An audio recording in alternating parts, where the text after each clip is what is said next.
Olá, querido e querida, seja bem-vindo ao movimento Consciência Hebraica. E hoje, nosso Consciência Hebraica, dia especial sempre, dia de As Parábolas de Jesus. Estamos no 28º episódio. Na segunda parte, estamos vendo a parábola dos lavradores maus. E cruzamos o ano. Hoje é comecinho do ano, dia 3 de janeiro do ano de 2021. Queremos dar as boas novas a você por essa travessia de ano, você que tem nos acompanhado. Se é a primeira vez que você está por aqui, aconselhamos a entrar ou no Telegram, Consciência Hebraica, ou no próprio YouTube, Consciência Hebraica. Ali você terá as várias playlists, uma delas é a Parábolas de Jesus, temos a Parábola do Infinito Amor, temos as playlists, né, do Infinito Amor, e outras séries, como o Amanhecer da Consciência Hebraica. Ali você vai poder conhecer mais do movimento Consciência Hebraica. Queremos dizer a você que se você aspira, né, se você compreende que há um significado para a vida humana, de que há um sentido para a vida humana, de que a criação não é vinda do nada e não termina em nada, que há uma inteligência, uma consciência infinita e que há um sentido para o arbítrio humano, para a consciência humana. Tudo que nós estamos colocando aqui não é uma coisa tirada da minha cabeça ou de alguém que me antecedeu, simplesmente. Na verdade, é algo que tem já quase 6.000 anos de tradição, né, de desenvolvimento, de passagem entre gerações. Consciência hebraica é, acima de tudo, a espiritualidade humana. Esses milhares de anos do ser humano na Terra, compreendendo que há uma força, uma essência, uma inteligência, uma consciência, uma hiperconsciência promotora e realizadora de todas as coisas, e no qual nós temos uma proposta. E a consciência hebraica já anuncia, né, em Gênesis, no começo, primeiro livro dos escritos hebraicos, em Gênesis 1:26, o seu propósito: façamos um ser à nossa imagem e à nossa semelhança. E tudo isso ia necessitar do tempo, das trevas, do surgimento do arbítrio humano, do posicionamento da consciência individual de cada criatura, evidentemente as leis do amor, da liberdade, da possibilidade de que cada ser humano decida, escolha esta realidade ou a negue, é evidente como um princípio fundamental. Aliás, isso deveria basear todos os sistemas humanos, políticos, familiares, sociais, né? O fato de darmos esclarecimento, né? Conhecereis a verdade, e a liberdade, né? E a verdade vos libertará. E a amorosidade da divindade é tão profunda, tão bela, tão grande, que ela inclusive permite ser negada, permite não ser aceita, permite não ser compreendida.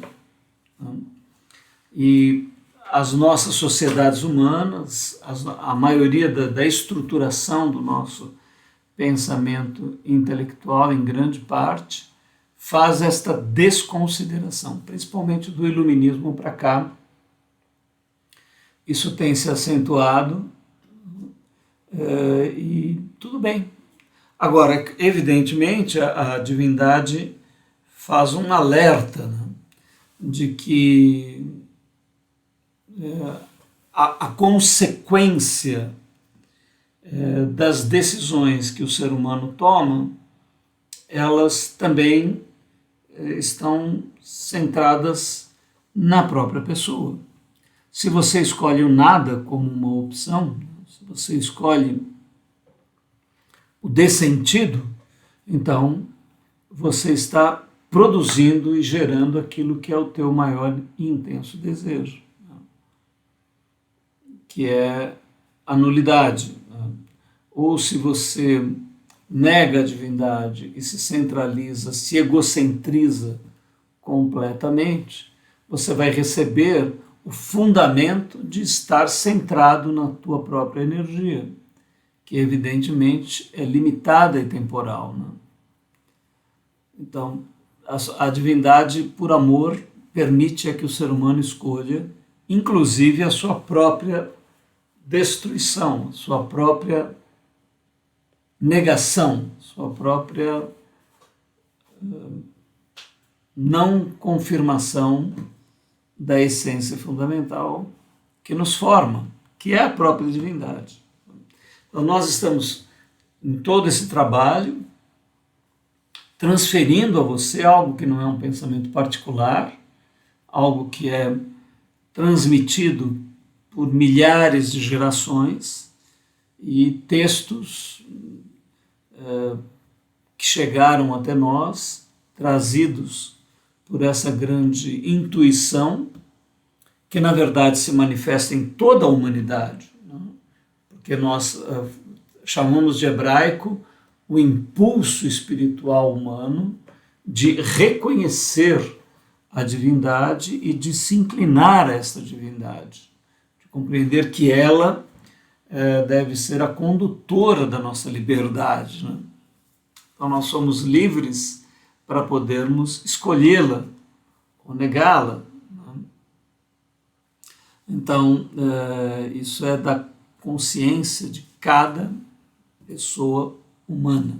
Então para nós o hebraico é este impulso do ser humano em reconhecer este ser infinito, onipotente, onipresente, com todas as qualidades maravilhosas e que, em última instância, se reflete em verdade e em amor, em integração, em interação. E é assim que é feito, ou seja, a divindade exerce fé em nós, primeiro.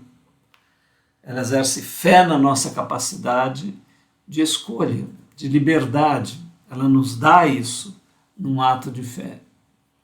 E nós podemos fazer o mesmo, ou não.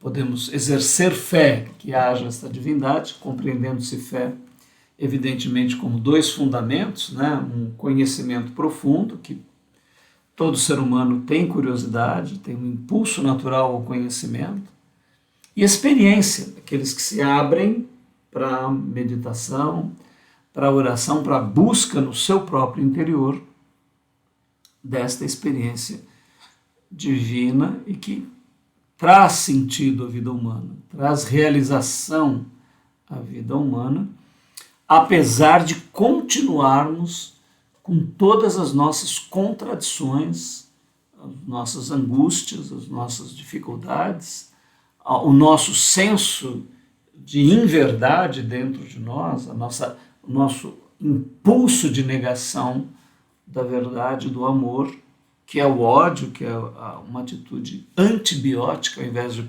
probiótica, né? Ou seja, uma atitude anti, né? Contrária a bios, a vida, a uma grande visão da vida, uma visão que nos limita, que é antibiótica. Ou então temos uma atitude probiótica, a favor, ótica, visão e vida, a favor de uma grande visão da vida, que é a divindade eterna e suprema, regendo a nossa evolução, que pode ser infinita a partir da nossa existência aqui na Terra. O que estamos vendo hoje no nosso trabalho são as parábolas da mente do Messias hebreu, Yeshua HaMashiach, Messias de Yahvé Elohim Adonai, que é o representante de toda a nossa humanidade e que, como ser humano, foi a maior expressão do que nós chamamos amor, que é a energia capaz de nos gerar a imagem e a semelhança da divindade. Essa é a maior definição de amor, né? Aquilo que nos torna filhos de Deus e que nos integra ao sentido pleno da vida. Então, ele, por ser o nosso representante máximo, por ter desenvolvido todo o potencial possível da nossa humanidade, ele nos instrui através do amor, do caminho do amor, através dos seus ensinamentos, das suas parábolas, do seu texto, e que nós estamos aqui trabalhando e sempre admirados com tanta beleza, com tanta poesia, com tanta inteligência, com uma canção para a vida, uma canção de vida, uma canção para a vida, uma dança da nossa alma com a divindade suprema, uma dança infinita, que evolui num ritmo cada vez mais intenso e profundo no nosso ser. Então, estamos com calma, com tranquilidade, né, pouco a pouco, apresentando para você os pontos fundamentais deste romance entre a nossa alma e a divindade. Então, com essa introdução, vamos para a segunda parte do nosso as parábolas de Jesus. Sempre explicamos rapidamente, né, porque a consciência hebraica, das 4 potencialidades humanas, a essencial para nós é a que nos diferencia de toda a natureza, e nela está a consciência, né, além do arbítrio, a vontade e do amor, expressão maior, suprema. Por isso, consciência. E o hebraico para nós representa a espiritualidade humana como um todo, em todos os povos, em todos os tempos, esse impulso. Mas o judaico tem um papel, evidentemente, ele representa aquela história ocorrida no Oriente Médio, que é um arquétipo, um símbolo do que toda alma humana aspira, busca, né? Aí a gente dá os exemplos da música clássica, da filosofia grega, que acontecem em um ponto da história humana, mas pertence a todo o ser humano. Nosso objetivo é trazer um olhar de Jesus não tão grego-romano, né, então uma visão helenista, que foi muito usada por causa da força da lógica grega, influenciou os pais da igreja. Nós queremos apresentar um Jesus à hebraica, ou seja, buscar o olhar original de Jesus sobre a espiritualidade humana. E parábolas e metáforas não têm comparação no pensamento nem na literatura universal. Você vendo esse curso todo, você verá como que textos tão antigos podem descrever estruturas cósmicas impressionantes. Desejamos a você, nosso convidado, uma excelente viagem no nosso jato supercósmico que vai às origens e o desenvolvimento da vida e do ser humano. O que nós estamos trabalhando, né? Essa parábola dos lavradores maus fala sobre a infalibilidade do propósito divino, né? De fato, a divindade não erra, né? Seu propósito será realizado, né? E esse plano realizador está sendo cumprido em toda a história humana. O princípio do arbítrio, então, de fato, o princípio fundamental de que o homem é livre dentro de uma certa faixa, né, para poder optar e escolher, isso é um fato, e representa a verdadeira liberdade de você ser coautor da tua história, né, uma autoria humana, né. Mas também o arbítrio humano traz resultantes, consequências, né, que podem ser a própria extinção do arbitrante, desde que você escolha isso. Por isso, a importância de escolhermos bem. Vamos ver a genial frase da Rocha, quando Jesus lança uma frase maravilhosa, e a atitude humana, e o incrível paralelo da natureza humana com a uva. Você vai ver como isso é impressionante. a uva, a vinha e o lagar. E o significado do termo pedra angular, a incompatibilidade do sistema humano e da proposta divina. De fato, as nossas estruturas sociais não conseguem, em conjunto, ser representantes da expressão da divindade. Isso não aconteceu em Israel, um dos povos que recebeu a maior ênfase da revelação divina. Também não aconteceu em nenhum outro lugar da história humana onde a divindade tem se mostrado e demonstrado de todas as maneiras. E nações, mesmo que foram fundadas com bases muito espirituais, como por exemplo foi a fundação dos Estados Unidos, e durante um tempo serviu como base para o erguimento dessa sociedade. Com o desenvolvimento das estruturas sociais, todas acabam em uma visão horizontal, não, ou seja, apenas temporal, apenas interessado nas satisfações mais momentâneas e nos interesses ligados ao dinheiro, à política, no mau sentido dela. Né? Infelizmente, os agrupamentos humanos, modo geral, né? Não temos na história humana nada que mostre isso, ao contrário, não conseguem representar essa expressão da divindade. Vemos então que a questão é individual. Por isso que talvez as escrituras não tratem da formação de coletivos humanos. Né?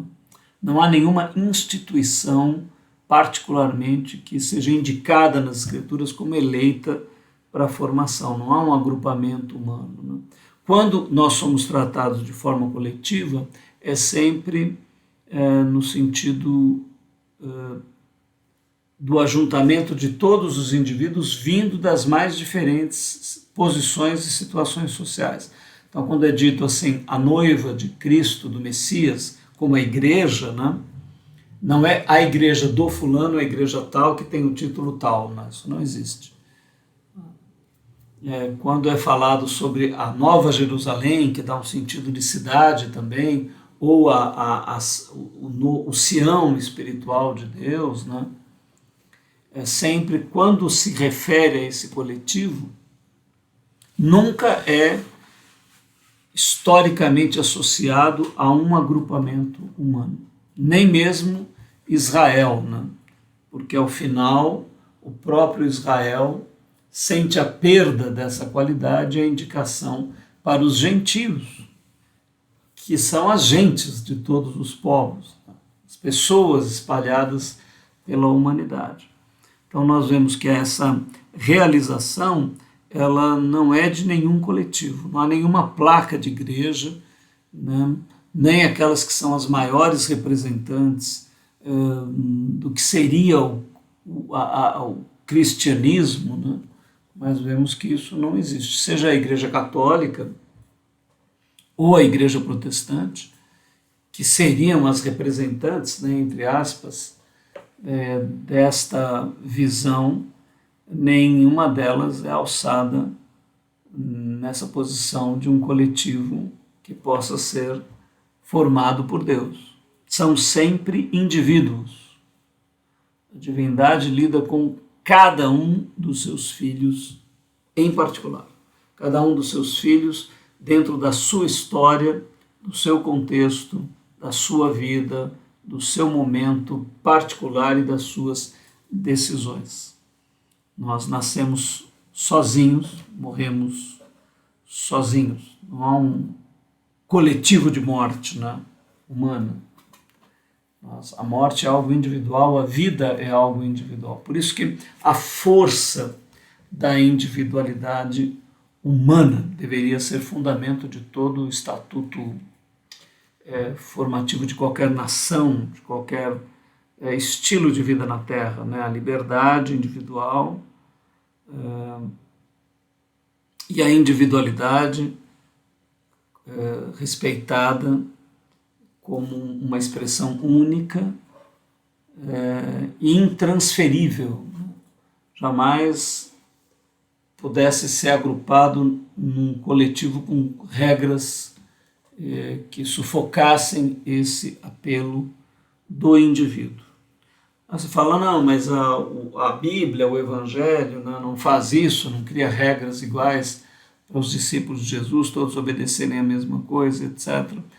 Se nós, quanto mais de perto nós olhamos as Escrituras, mais nós vemos que é impossível a colocação desse tipo de regras. As igrejas tentam criar uma moralidade cristã, um conjunto de regras onde seja imposto para um coletivo humano funcionarem todos dessa ou daquela maneira, mas isso nunca funcionou de fato na essência da divindade. A divindade trata com cada um dos seus filhos de uma maneira única e particular. Essa é a força do nosso princípio de individualidade, que pode se tornar inclusive individuação, né? Individualidade se o indivíduo perecer no tempo. Individualidade, tem a partícula idade aí no final, né?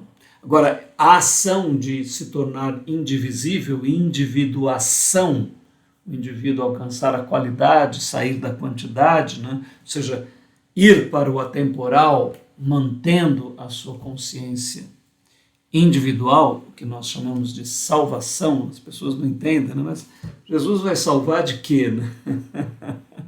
Se houvesse alguma coisa em particular, mas a salvação é o processo de firmamento da individuação humana, né? Firmar, consolidar o indivíduo, ele se tornar um indivíduo, né?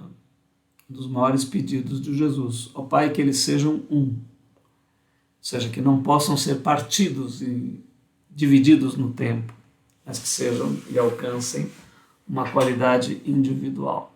Então é uma excelente, maravilhosa jornada de liberdade e amor, uma proposta de verdade e prazer, de alegria e de realização, aonde não se permite que hajam amarras de nenhum tipo, a não ser as cordas do amor da divindade. Elas são as únicas cordas pelas quais nós, de fato, podemos ser presos, né? Mas não laços humanos que evidentemente têm importância na nossa caminhada como discípulos, na sociedade, a amizade, os laços familiares, tudo isso é importante, mas não como fundamento, não como um fundamento, como um acessório, sim. As únicas cordas que verdadeiramente podem enlaçar a nossa vida são as cordas de amor da divindade. Essas cordas são as únicas desejáveis às quais nós podemos entregar a nossa decisão, nosso arbítrio, confiar a nossa liberdade e a verdade do nosso ser. E isso pertence a cada indivíduo na sua jornada particular, individual, em uma trajetória da existência humana aqui no planeta Terra. Tudo isso, essa parábola trata desses elementos de uma maneira impressionante. Se você perdeu o primeiro capítulo, volte, né? Assista. Nós já estamos no símbolo e no simbolizado e vamos continuar aqui com você avançando, né? Então, Mateus 21:34 diz assim: e chegando o tempo dos frutos, enviou seus servos aos lavradores para receber os seus frutos. E os lavradores, apoderando-se dos servos, feriram um, mataram outro e apedrejaram outro. Olha aí os sistemas sociais reagindo, né? Depois enviou outros servos, em maior número do que os primeiros, e eles fizeram o mesmo. símbolo e simbolizado, né? Tempo dos frutos, consciência humana reconhecendo a divindade em seu propósito. Servos, seres humanos conscientes do propósito da divindade, alertando a sociedade ou as sociedades humanas. Receber os frutos, receber o reconhecimento humano do amor e do propósito da divindade. Agressão aos servos, atitude dos sistemas sociais reagindo contra a conscientização da sua finalidade. Então, agora que lemos todos os tópicos, vamos mergulhar neles, né? Chegando o tempo dos frutos. Esse tempo dos frutos, qual é o momento onde você deve entregar frutos para a divindade, né? É um momento da tua existência em que você desperta para esse propósito, desperta para um sentido essencial da vida humana, de que há um Criador, de que há uma proposta, de que há uma realização, de que há uma integração.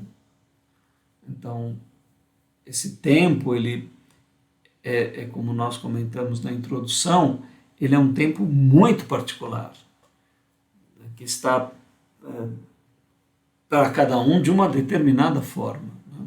E que pode, inclusive, não chegar, como nós vamos ver adiante, né?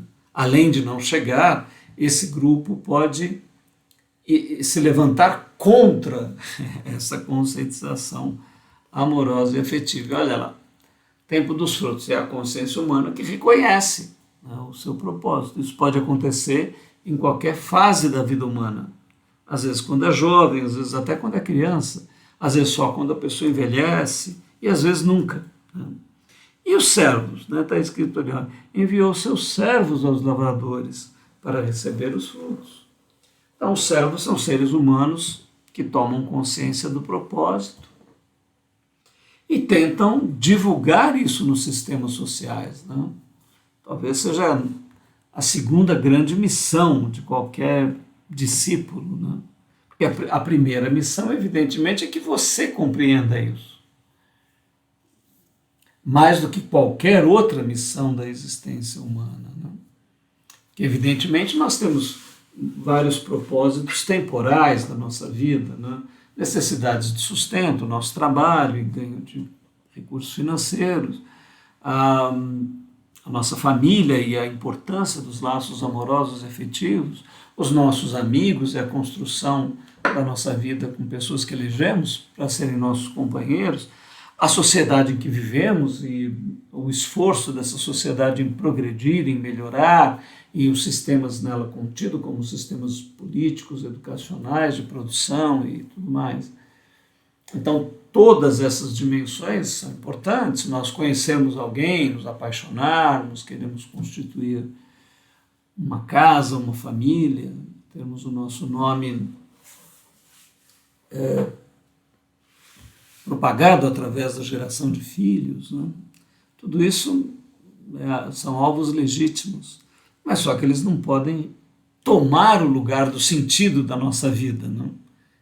Nós não fomos criados, inventados para realizar estes propósitos temporais, né?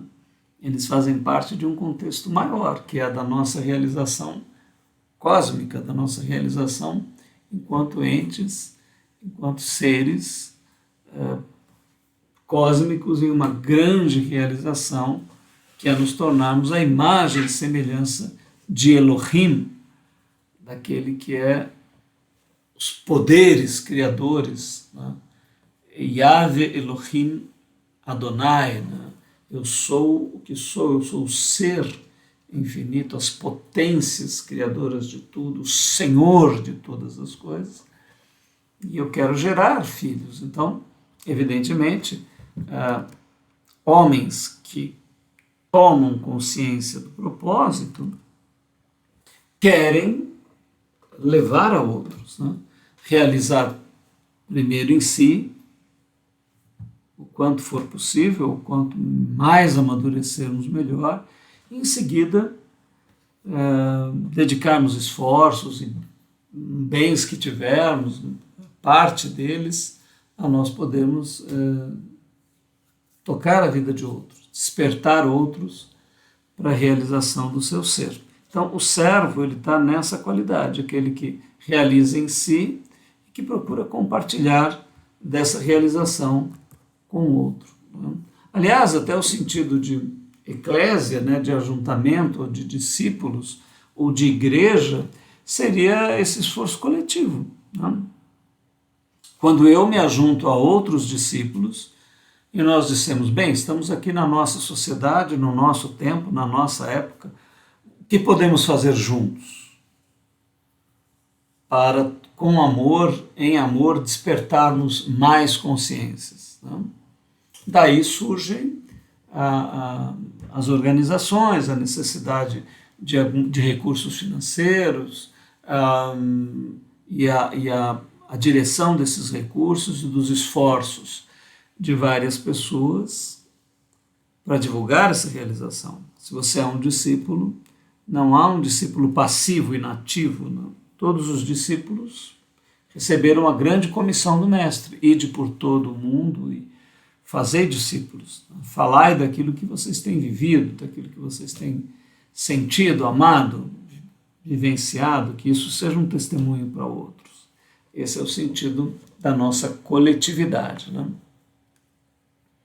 Depois disso, receber os frutos, né? Receber o reconhecimento humano do amor e do propósito da divindade. Né?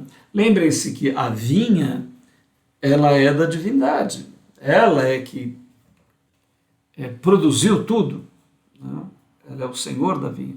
E ela aluga a vinha para nós, que somos os seres humanos. Temos que produzir. Só que nós, além de sermos os vinhateiros, nós somos a uva.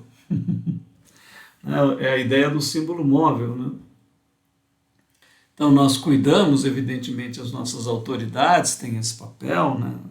Pessoas que se ajuntam em comunidades para fazer isso, representam a estrutura desse pensamento, como a igreja e os bispos, pastores, enfim, todas as autoridades. Agora, nós tomamos consciência dessa realização, divulgamos esse processo, né, como é dito aqui, e a divindade, ela tendo criado tudo, ela espera, né, que as suas criaturas despertem para isso. Estímulos não faltam, a Terra está cheia do conhecimento de Deus. Né? Evidentemente, você tem o arbítrio de considerar tudo isso apenas uma ilusão, uma fantasia que vai de nada a lugar nenhum. Essa é uma parte fundamental do propósito. Né? Ou você diz da boca para fora que exerce fé, mas isso não tem significado nenhum na tua agenda. Né? Você cuida apenas da tua vida e das tuas coisas. Isso não muda nada no teu exercício diário de ética pessoal, de ajuntamento coletivo, de esforço, de trabalho. Né? Então, é o que da boca para fora pode ter algum sentido, mas não possui realidade essencial dentro de você. E a divindade, ela de fato, ela além de ter fé em nós, ela tem esperança. Ela também tem fé, esperança e amor por nós. Né? E a esperança é de que nós possamos reconhecê-la, que nós possamos entregar os frutos a ela desse reconhecimento. Né? Levando a atenção e levando outros a conhecerem isto também, tentando melhorar a terra em que vivemos, sociedade humana em que estamos. Isso é um gesto de amor, no sentido social, político, econômico, nos meios de produção, na ciência, né? Não indo pelo caminho da corrupção, do egocentrismo, de um consumismo desenfreado, de uma aniquilação da terra que nos acolhe. Né?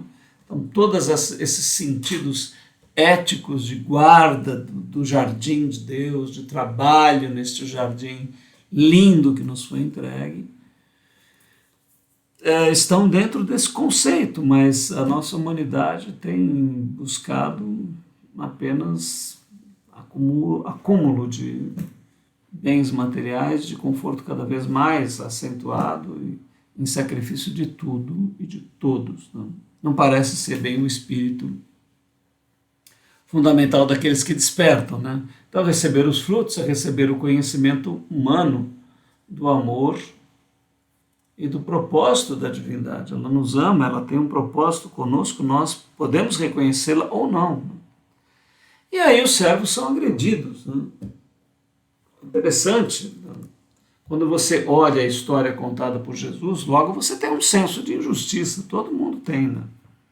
Tanto que as próprias autoridades que ele conta a parábola consideram aquilo lá um absurdo. Como é que a pessoa é dona da propriedade, ela arrendou a propriedade, deu uma oportunidade para que eles trabalharem, agora eles não reconhecem que aquele homem é dono da terra. Além de tudo, os seus mensageiros são violentados, massacrados, mortos, né? E eles ainda querem tomar conta da vinha. Então, quando você aplica isso para a realidade, você vai ver o que o nosso sistema social, né, político, econômico, cultural, né, é só você ligar uma televisão, uma TV a cabo, ir num teatro, né? Quantas dessas expressões humanas rendem glória ao Criador? Né? Na verdade, fazem muito pelo contrário, né? Disseminam apenas um egocentrismo humano gigantesco, onde Deus é pouquíssimo falado. Se você observar a maioria dos filmes, né, a maioria nem trata de Deus, não há nos personagens esse tipo de anelo, de desejo, né? Cada vez menos isso você vê presente. Um heroísmo humano, violência e sensualidade, né?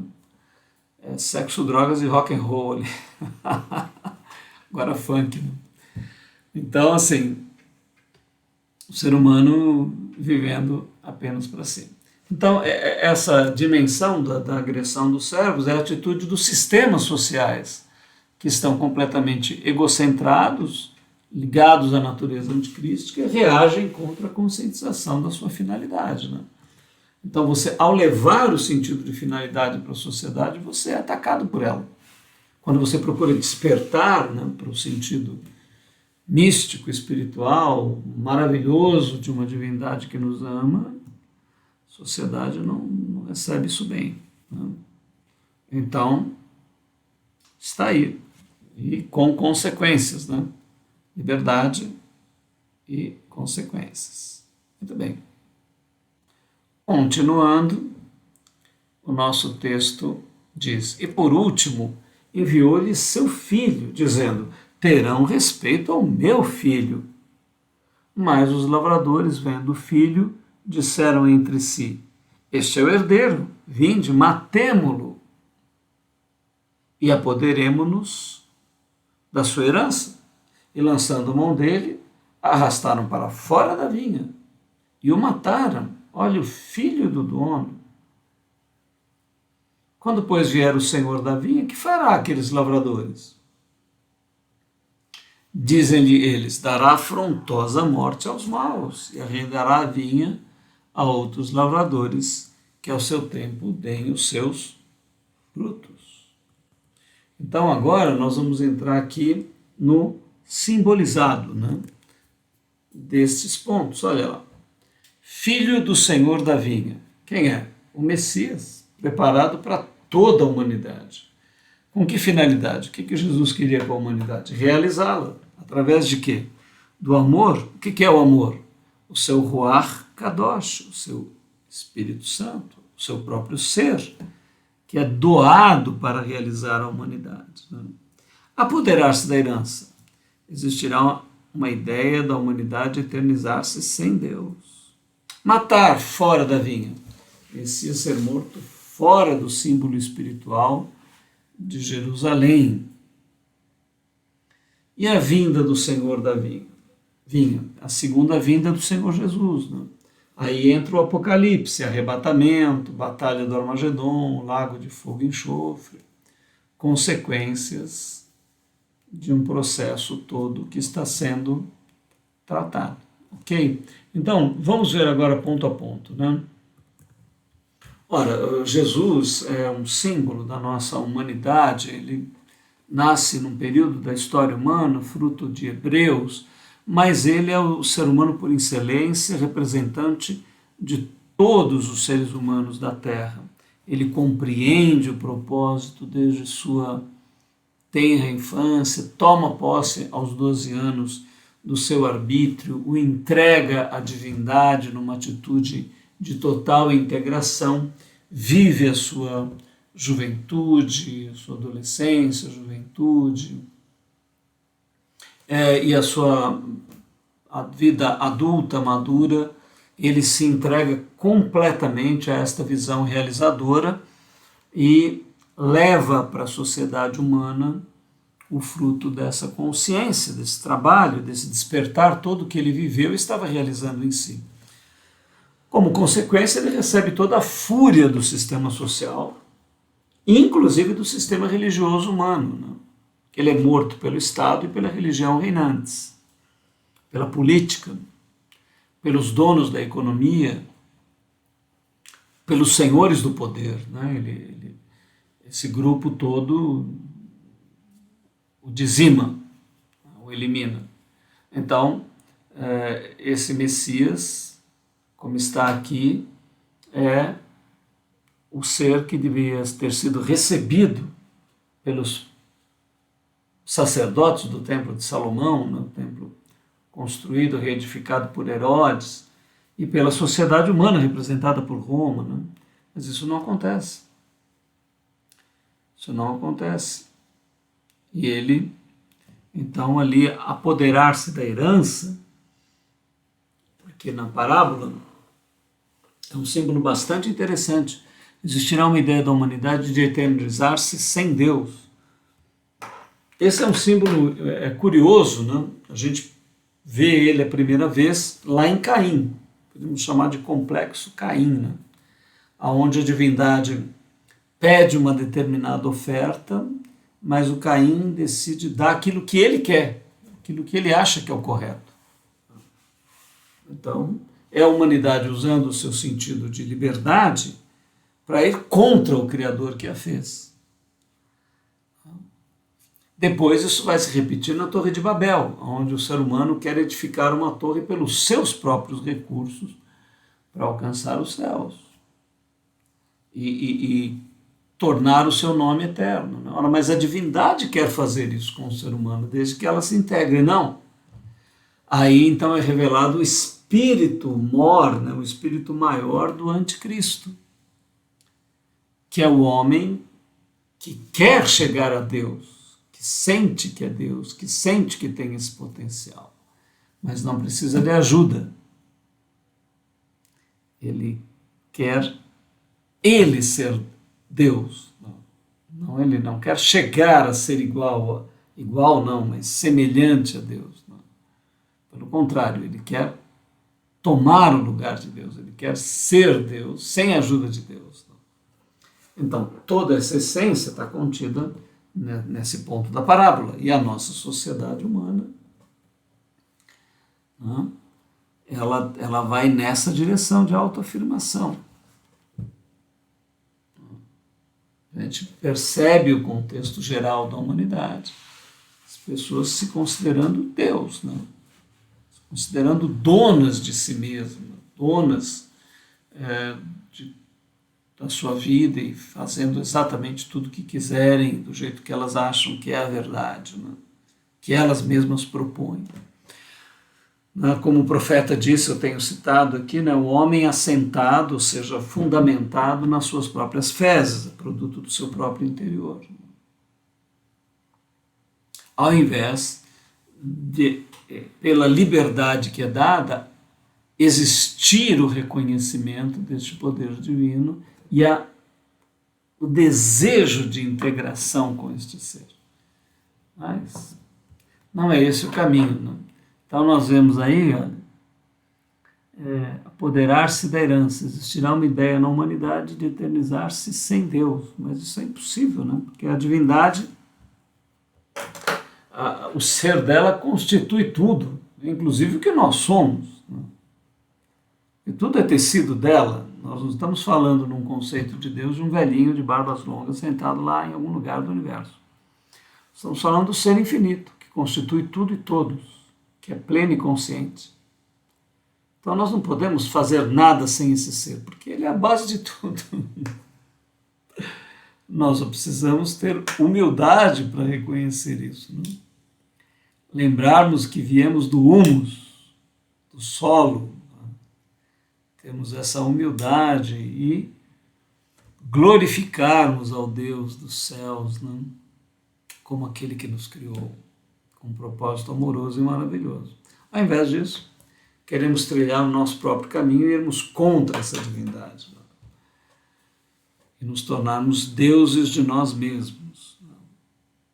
Temos essa possibilidade, mas é um caminho que termina na nossa própria morte, primeiro física e depois espiritual.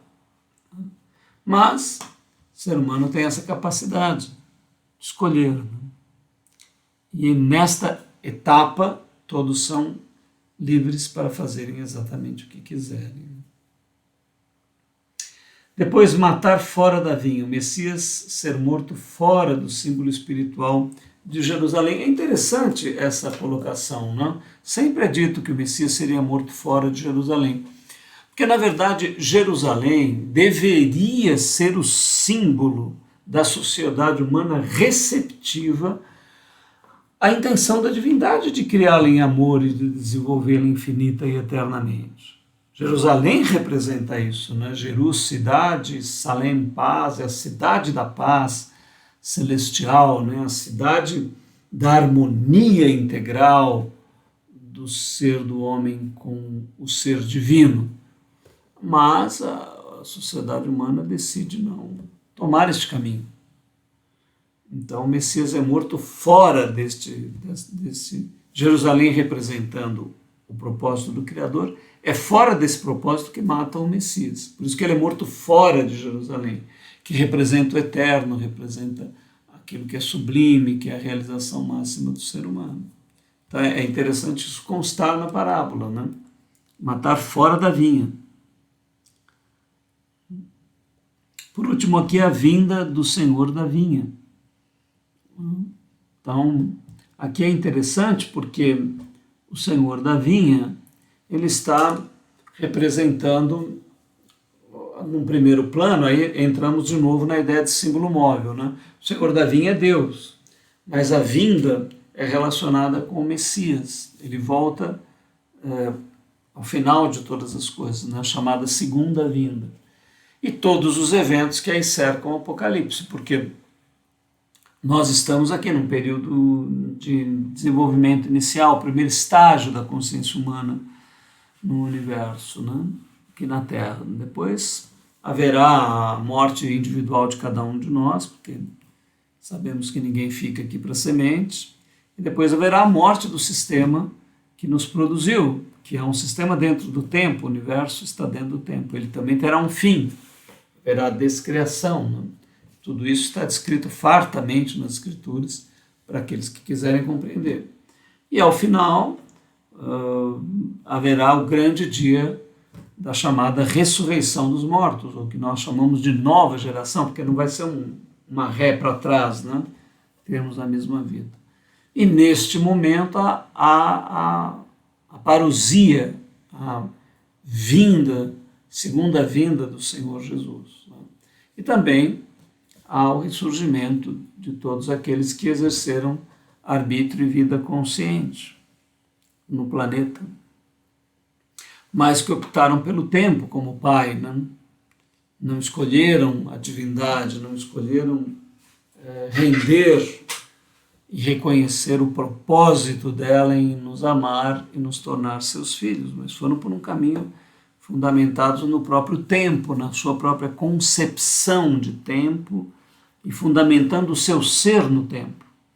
Infelizmente, como o tempo não será eternizado, né, porque porque ele, como tempo, se extinguirá. Tudo que foi identificado e formado no tempo, por escolha e arbítrio pessoal, será extinto. Então aí nós falamos de uma segunda morte, a morte espiritual.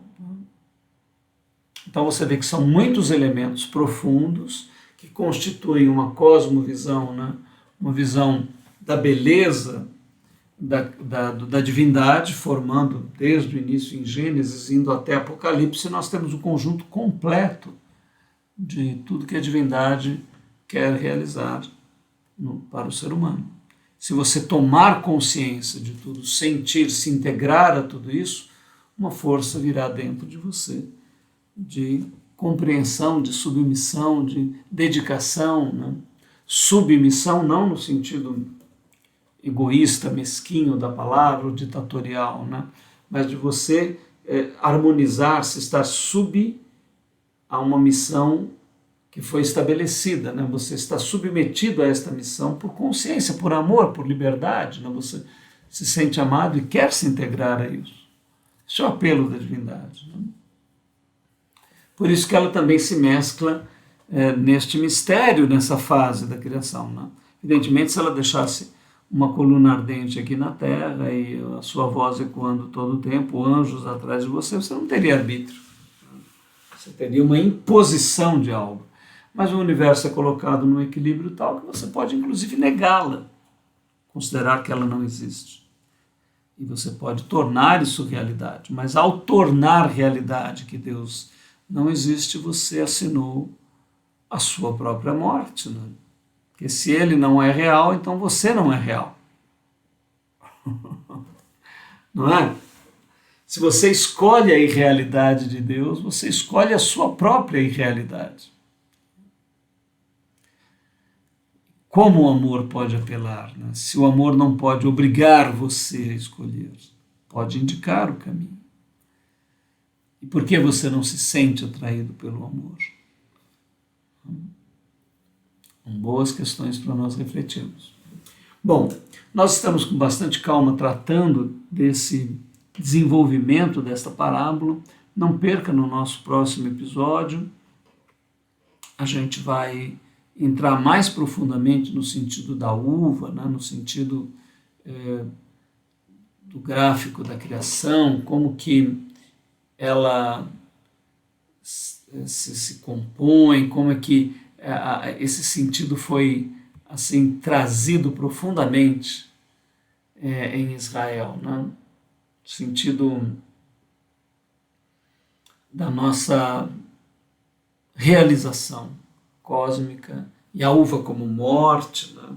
Lagar como um processo cósmico. Não perca nosso próximo capítulo, e a gente provavelmente já introduza uma nova parábola. Nós estamos fazendo o percurso de todas as parábolas que Jesus trabalha.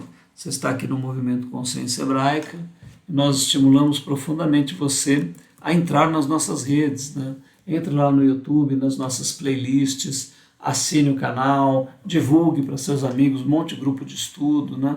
O canal lá chama Consciência Hebraica. Você também pode entrar no Telegram, tem uma biblioteca com tudo que nós publicamos lá, no nosso Instagram, no Facebook. Você pode frequentar as nossas redes.